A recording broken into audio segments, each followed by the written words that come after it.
Pero bien, me parece muy bien la ampliación. Viene mucha gente a la estación del Cabanyal i fa ja només si la vendrà bé. Abans parava al tanatori, a la rotonda de taronges, i ara arribem fins a l'estació del Cabanyal. I prestem un bon servici als estudiants. Sí, clar, als estudiants que volen arribar al Politécnic o a taronges.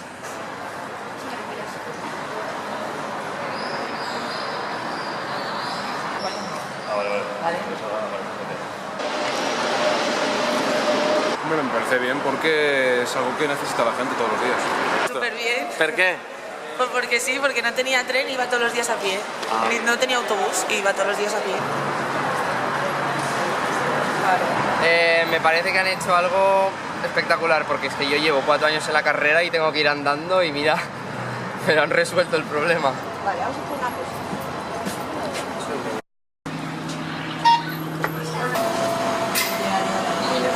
Claro, porque ahora bajan del tren y saben que en 5 minutos están en clase. Antes tenían que coger el 81, tardaban 5 minutos en el 81, pero luego a lo mejor tardaban otros 5 o 10 andando hasta su universidad.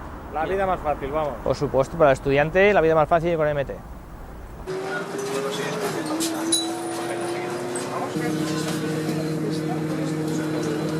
Es mi primer día